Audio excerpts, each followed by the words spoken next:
Hello everyone, it's Jesse. I'm here at the office on whatever day it is I'm filming this, and then it will be uploaded on whatever day it is you're watching it, because there's a bunch of embargoes and a bunch of NDA things that I can't talk about, because this video is about Summer Game Fest and play days and all the games I got to play and my thoughts on them, and just sharing some cool things about the weekend that I got to go live it up with all the other gamers downtown as we nerded out and played a bunch of cool stuff. So I've got a list of games here, and I'll just go through them all with you and give you my thoughts on what I experienced, and maybe hype you up, maybe be like, oh, cool, that's interesting to know, and I don't know. Hopefully you'll enjoy.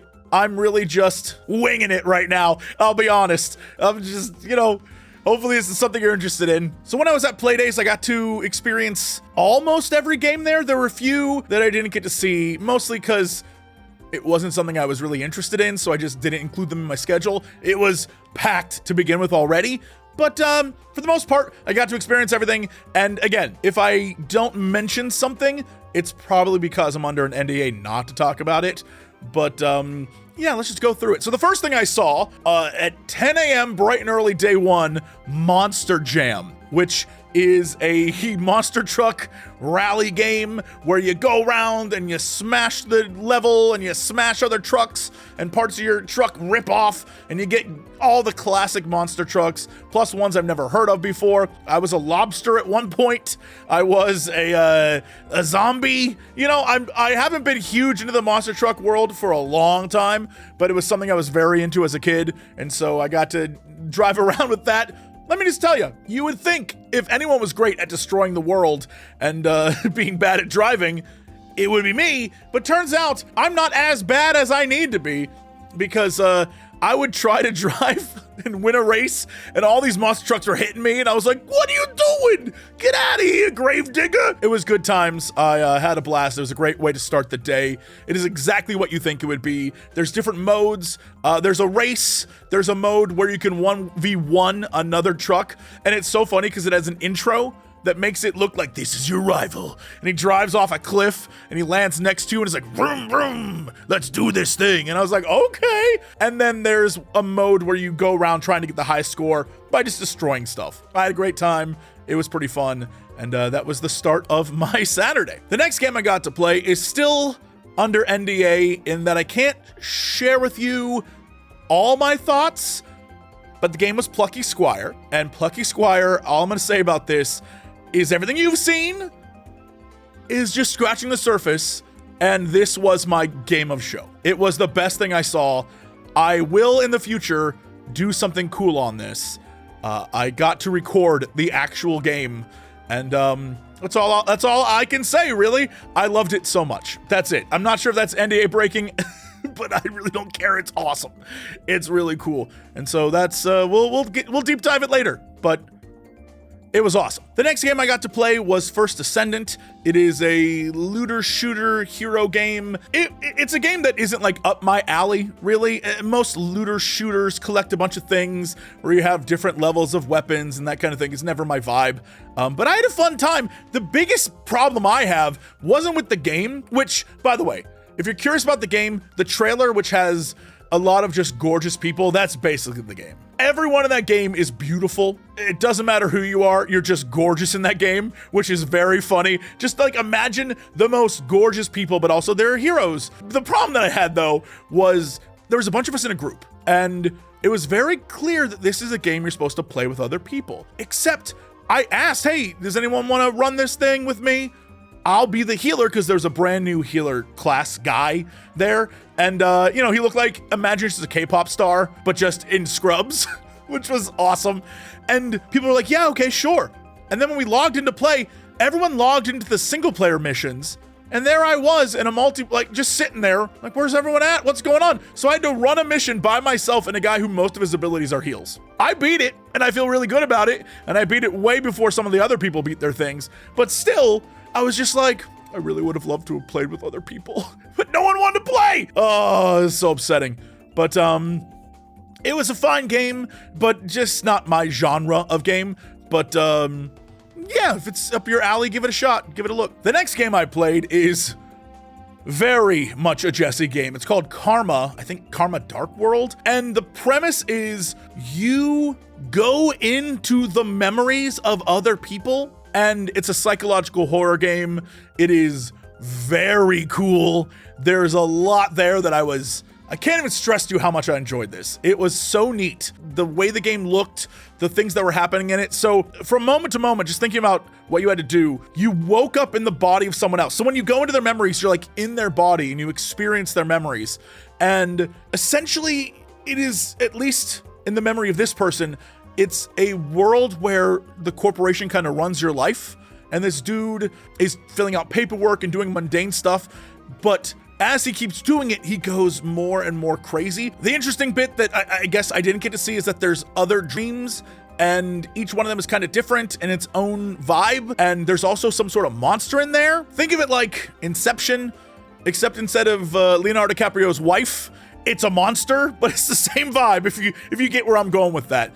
And there's some really cool set pieces. Like there's a room with a bunch of cubicles and office space stuff. But as you keep going through it, it gets weirder and weirder. People's faces are TV screens. Like it is one of the most Jesse things I've ever experienced.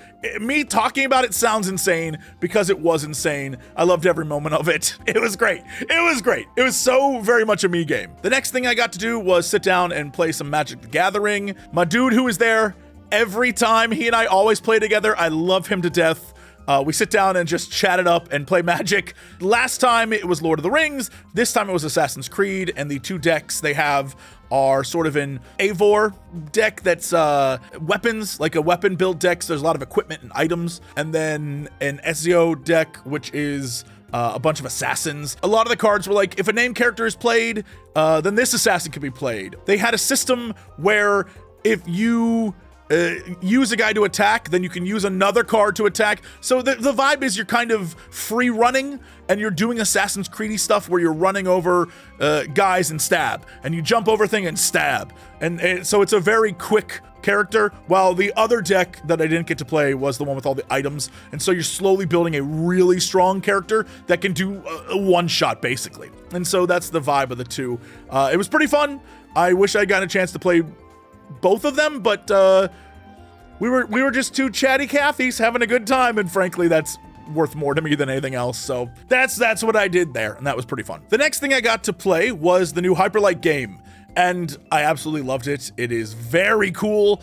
The basic nature of it is the roguelike, but now 3D-esque version of Hyperlight Drifter. You have a bunch of different characters, and each of those characters has a bunch of different skills you can equip, and a bunch of different upgrade things you can put on them, and a bunch of different weapons that sort of fall into the categories of, like green and blue and purple and orange and those kinds of things. You have a huge map to mess with. The boss fights are fun. The parry mechanics are awesome. The only problem I had with this game was that it's procedurally generated, and so sometimes procedurally generated stuff doesn't always look or work as awesome as you think, especially in the 3D space. If it's like a top-down or it's like a 2D style game, fine, that can always work. But when it's 3D, sometimes things just end up in places. Obviously, this is a early version, and nothing that I say here should be considered a final version. And that's with all these games, by the way.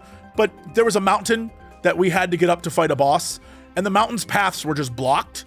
It was clear there was a path there, but they were just blocked. And I couldn't get up the mountain to get to the boss because the procedurally generated nature of the game just blocked it from me. And I feel like that was probably one of those early game things. With that said, the movement in that space was fun. You have a hoverboard that you can sort of zoom around on. You have a glider so you can jump off high things. You have a gun. You have a weapon that is your normal attack. It can be quick blades or a long sword or a big cudgel thing. All these different variety of bonus attacks that you can do. There's a lot there to love. There's a lot there to love, but like I've said, procedurally generated stuff is like, ugh, for me. So we'll see what the final version looks like. The next thing I played was in fact Hello Kitty Island Adventure for Switch.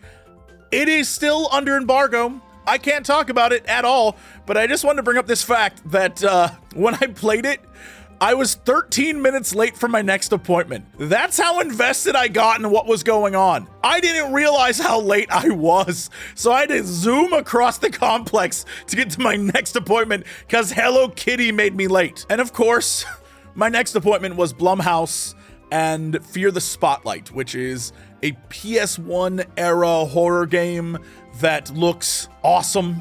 And everything about it was exactly the Scary Game Squad vibe. We are 100% playing it. That's all you need to know. We are 100% playing it. The theme is essentially you are a nerdy girl and your friend is like the goth girl, and the two of you break into a library at school to get a Ouija board. It has a different name because it's not a Ouija brand board. And apparently at this school there was a fire and a bunch of kids died, and so you're trying to channel maybe those kids, who knows? But the goth girl tells you as you go through it that she keeps getting messages or things sent to her. Like there's this weird rose that ends up in her locker. She's like, who is sending this to me? What's going on with this? And so she guides you through the process, and then it goes down. Basically, the rest of the demo was a really cool horror bit before it ended, and I was like, okay, this is gonna be great. I will simply say look for that in the future when that comes out, because 100% Scary Game Squad's gonna play it. I loved every minute of it. It is exactly what we like. It wasn't your normal jump scary thing. It had a vibe, it had a look, it had a feel, and that's exactly what we're here for. The next game I got to play was SteamWorld Heist 2, a turn-based aiming shooter that is very similar to many other games of this genre that exist out there. You're trying to ricochet bullets off walls, you're trying to hit guys from different angles, you're trying to plan where you want to drop a bomb or different things like that. You're a bunch of robots, pirate robots fighting the admiralty of robots. And in this demo that I was playing, you were trying to get your ship back, this sub. You know, it's one of those things where if you blast off their hats, you collect the hat, you get to keep the hat. It 100% scratches a certain itch in my brain that I absolutely love. I love these types of games. And then there's also a world map where you can drive around in your ship and go to different missions, but also fight guys on the world map. You can level up your ship and you can fight on the map versus other various crews that exist out there. And speaking of crews, your crew is different characters. Each of them have different sort of ways to build them out. So you can have a character who's sort of like a brawler who gets up front. You can have a character who's a sniper who's way in the back. You can have a character that throws explosives. You can have a character that has different effects that they can drop. And then there's different guns and different abilities for those guns. And so if you level up, I assume, a sniper enough, you can get an ability that will let you have a regular gun, and then you can press a button to unlock the sniper so you can see the long distance version of where that gun's going to ricochet to. But you don't need that. You can just aim and hope it gets there. Those kinds of things. There's a lot of stuff in there that I love. And yeah, again, these are the types of games that I'm like, okay, I'm gonna play this a little bit. I'll play this a little bit. Next on the list was Path of Exile 2. This is a game that's been on my radar for a while. I'm super excited to play it. The thing that I got to do on this day was play the new witch class. The game, I don't want to spoil how it starts. Very cool. I loved every minute of it. I was like, yo, okay. But basically the witch is sort of a necromancery class where you're summoning different skeletons and you're using them to fight for you. And at least on that day, I went with a build that was mostly like pro skeleton. I was like, yeah, let's go skeletons. I'm not sure if that's the smartest thing to do, because if I was alone, I was wrecked. So I had to keep my skeletons up. And the abilities that I had access to at the time that I was at least getting early on were skeleton sort of soldiers. So I could have two in front, and either a skeleton archer or a skeleton bombarder. I'm not sure what it was called, but he threw grenades. And each one of those had its own special ability. So the bombarder guy could throw a very specific explosive that was an AoE that I could make him do, or the archer could do a poison cloud. And that was exactly what I was looking for. So I was running around blowing guys up. I got an ability that was a wave of spikes, and if something was dead in that wave, it would pop up as a skeleton scorpion thing, and that would join me for a little bit, and then it would die. But my other skeletons would keep respawning and stay with me. The thing that really made it work, I found a synergy that was so good. Basically, I found a debuff that if I put it on the enemy, when they die, they explode, right? But if I raise them again, they still have the debuff. So now I have a skeleton scorpion with the debuff that he can come with me to the next pack of enemies, and I can then just send him in to fight. And if he dies, everyone gets infected around him, and they die infected, and I raise them. So now I have even more of them. And now I've got this army of pre-infected dudes who then go and infect other people. It made killing so easy. I got through so many bosses. There was one boss who was like a giant worm creature, and the guy behind me was blown away. I killed it in like 10 seconds. I was like, go my explodey scorpions. It was very cool. I had a great time with it. There were many other classes that you could play, but I only played the witch because they were like, it's new. And I was like, okay, I'll try new. And so, yeah, it may not even be the thing I end up liking in the end, but at least on that day, with the time I had to play, I know a lot of people are gonna be like, Jesse, but what about this feature or this feature?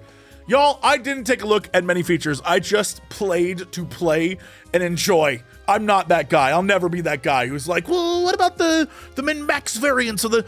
Honestly, again, I went in to the screen where you can like pick your traits, and I just was like, skeleton stronger, skeletons more life. I ignored any stats for me. I ignored any buffs for me. I was just like, make my skeleton they can last longer. Okay. Oh, this guy is weapon upgraded. Great. Let's go. That's all I did. And then I went around and I just fought. And the only thing that I don't know is how I would get a better weapon early on, because any weapon I could buy for my character, she had a wand. Any weapon I could buy was too expensive. And I found no weapons in the world. So I had a level 1 weapon at level like 7 by the time I was done. And I was like, okay, well, I hope in the real game I get a better weapon. Because again, when I was alone, I would get stomped. You know, I wasn't deep diving the infographics of all the things I'm sure a lot of Path of Exile players really care about. I was just enjoying, and I enjoyed. So there. I then got to goof around with Annapurna and their games. They were all over the place in terms of genre. One was called Flock, where you are a little cute guy riding the back of a big bird, and then you go around and categorize and track and make bird calls to a bunch of other weird cute bird critters, but half of them just look like doodles that I would draw when I was in elementary school. They're very cute. And the best part to me, at least, is that even though it was a flying game, you didn't have to micromanage all the flying. You just kind of flew. You didn't have to worry about how high you were off the ground, because the game just was like, look, you know how to fly. Your bird knows how to fly. You're not going to crash into stuff. You control left, right, and speed and whatever. But up, down, don't stress it. When you can land, and when you can't, you're just gonna fly around and be a cool dude and make noises at birds and try to find new species of bird and categorize them and try to solve the mystery of like, ooh, what's that bird? How's that bird? Oh, look at that guy. That's a snoot-nosed fincher. Yep. And other things like that's a snoodle-beaked snoggin, that kind of stuff. It's that kind of game. Very cute, very fun art aesthetic. It's one of those games that I think is for all ages, and I loved it. I had a great time. Then there was a game called Lushfoil Photography Sim. It's a game where you just walk around an area in amazing graphics and take photos. That's the vibe. It plays some chill beats to photo the world in, and you go to different locations. The one I first started in was, I think, somewhere in Italy, and you walk around in a forest, and there's a lake and beautiful mountains, and you have a camera, and you just take photos. You can do it in horizontal or vertical mode. You can manual focus. You can do all sorts of stuff, and the music in the background is just like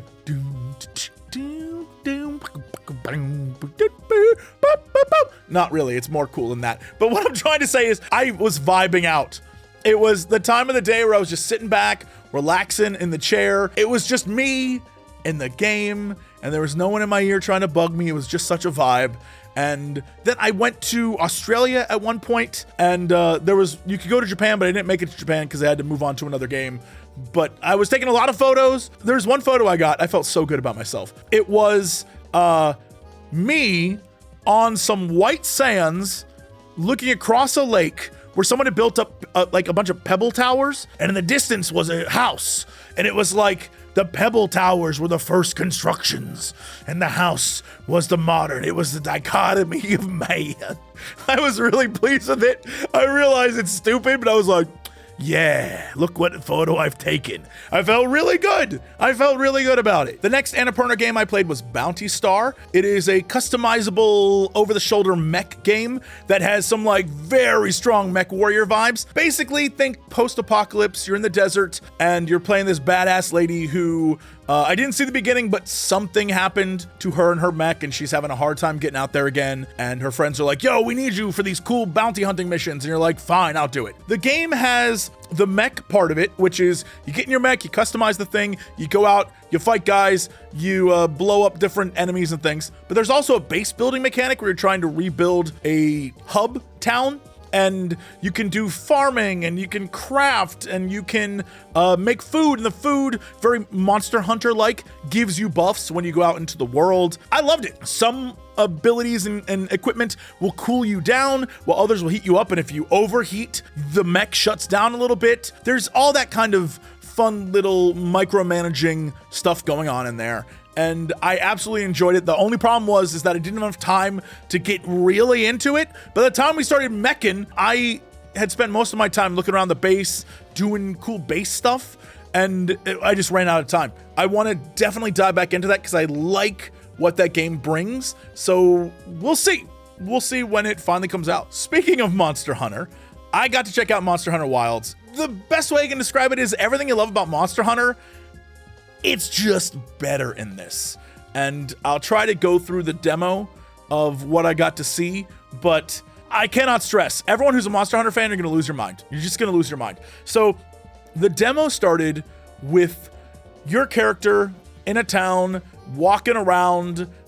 There's a bunch of palicos doing palico things, cooking food, making bread. The stuff that I personally love in Monster Hunter. All that cool palico stuff, it's my vibe. Then with just the blow of a whistle, you can jump on your sacred, I think that's what it's called, and immediately just take off. The thing will show up and it's a very smooth animation. It isn't one of those like, let me get on my mount kind of things. You straight up just latch on and you're good to go. Your palico jumps on the back and it's like, let's go, Meowster! And you just zoom off into the wilds. And it is such an open map that I don't know if it's one zone or if it's the whole map of the wilds area that you're messing with. I have no information on that, but it was big. Is it bigger? I do not know. But what happened was you left the town and then we ended up in another town where you could buy cheese from a cheesemonger who had a bunch of animals they were milking. And I was like, this is great. There's so much to see and do here. But it was like, okay, let's go out and do a mission. And so the missions that are available aren't sort of like, let's pick from a board kind of vibe. In this case, we went out, we found a pack of animals, saw their alpha, and we're like, yo, let's kill the alpha. And attacking the alpha triggered hey, if you kill this alpha, there's probably some good stuff in it for you. And that was the mission. So we pull the alpha and the whole pack away from their little cove area that they're in. And they start running after us. They're these big buffalo-esque looking dudes. And they're just running us down. They're like, oh, they're trying to get us. And we lead them into a sandy area. Suddenly, the ground starts to open and these worm dudes start pulling the pack down underground. And the alpha manages to claw its way back up, while the worms are like, what are you doing? So they start jumping out trying to pull the alpha down, and we keep tagging it so the alpha will keep following us. But we tagged it too much that it followed us too far into the territory of a giant electric dragon. So now you got the electric dragon who's shooting lightning bolts and the whole weather has changed. It's now a storm. Lightning bolts are going everywhere. That thing is fighting the buffalo monster that's also fighting the worms. It's chaos. It's pure chaos. Everything was insane. But the good news is you can retreat a little and set up a base camp. And a bunch of palicos jump down and like quickly make the base camp. You can make food there. The food we had was steak and then some of the cheese that we bought earlier. And it was one of those scenes where it was like a food anime. The minute he starts eating the food, the character, he's just like, oh my God. Oh, so good. It was so dramatic, like a montage of eating food. I was just like, I'm so hungry right now. And from there, we called in help. And I don't know if this is something you can only do in single player or it's to replace what would be multiplayer if you were only trying to do single player. But we called in 3 allies and they jumped in on their mounts and they were ready to help us too. So a group of 4 now goes to take down the boss. And it was a really cool fight, and you can hunt it down. You know, when it gets wounded, it starts to go back. You can hunt it down and finish it off, collect all the bits, make new armor. Monster Hunter. It was really cool. Everything about it was so much smoother than I've seen before. The fight seemed more dynamic. There was more stuff to do. Running through a cave, when the monster was chasing us, we could like bring down parts of the cave to slow it down. Again, a lot of it is stuff that's in Monster Hunter, but just a better version of it. And until you experience it, I don't know how else better to describe it. It's gonna be huge. This game's gonna be huge. People are gonna love it. I'm letting you know right now. Brace yourself. Everyone's gonna be talking about this game. Next, I got to see Dragon Age The Veilguard, and what I saw was pretty much along the lines of what they showed yesterday morning, except they got a more expanded version of it with a massive spoiler at the end that I'm not gonna get into. But we did get to see character creation, and the character that was in the video that they showed yesterday, that was part of the whole story thing they were showing you, Rook, is just, you know, the character you can create. That's the character they made. It's roughly the same character they made for us when we played. They went through the hair choices and they went through all the different builds and things you could have. It looks like a very intricate character creation system, which I'm super into. I want to make like a big, stocky, fat dwarf. You can make your body sizes anything. So I want to make the biggest, fattest dwarf a meatball, if you will. A big meatball. And I'm going to romance Harding, and it's going to happen. Okay, just deal with it. Everything you see from going to Winter and on is kind of the vibe, except there's an intro bit where you start at a bar, and you and Varric are at this bar together, and there's a bunch of cultists around you, and they're like, "What do you want?" And they're like, "We're looking for information." And you can choose to either talk it out with them or beat them up. We chose, since it was a hands-off thing, but a bunch of us in a room and someone was actually playing it, we in the room were like, "Beat them up!" So we beat the crap out of everyone, and Varric was like, "I mean, that's one way to do it." And our Rook was like, "It got the answers, didn't it?" And then the bartender was like, "Fine, I'll tell you everything you want to know." And so we got the answers from the bartender. But the fun part is as we went around the city, everyone in town was like, "Those are the people that beat the crap out of everyone in the bar." And they'd run away from us. And I thought that was pretty cute. I wonder what would happen if we talked our way through it. Maybe no one would know that we were at the bar. But I feel like making your Rook character into something who just beats everyone up is super funny, and I kind of want to know what that's going to be like. So again, giant meatball of a man who's just going to punch his way through life. That's my plan. And the only difference is that in those scenes where it faded to black, in the scenes that we got yesterday, those fade to black scenes, they were mostly going into the cave system under the city and discovering that it potentially was the home of elves long ago. And there are drawings from Solus there that sort of reveal plot points that I will not even remotely get into, but I thought that was very neat. It looks fun. I think graphically, it's very impressive. It's mission-based instead of open world, which I think was the biggest problem for me with Inquisition. I just got lost in the sauce. That first, the hinterlands or whatever it's called, that first zone was so much. It was too much.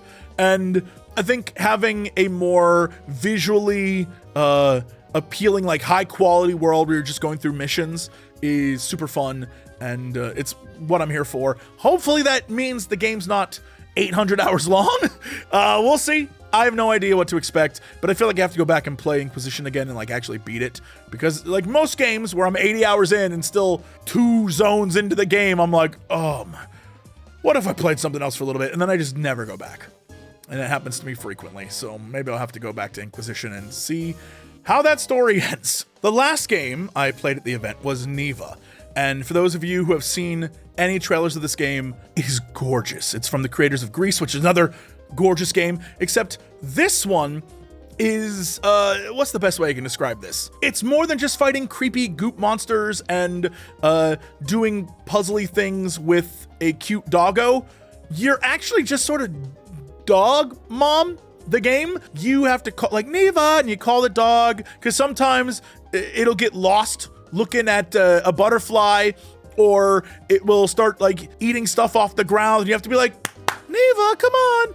It's so cute. I cannot stress to you how cute this game is, while also being pretty terrifying because there's these creepy monster things. All I'll say about this is it's the first game I can actually show you stuff on, because I have video footage of me playing it recorded, and I'm gonna make a whole video on that and show you guys what my experience was. So you don't just have to take my word for it, you can watch it. Thanks to Devolver for that. Very excited. So yeah, that's the last game I played. It's gorgeous, but we'll do a real deep dive into it. I will simply say that I love it, and I hope you will too, because we're gonna do a whole video on it. But that's it for me. That's everything that I got my hands on with. That's everything I got to see and play and do.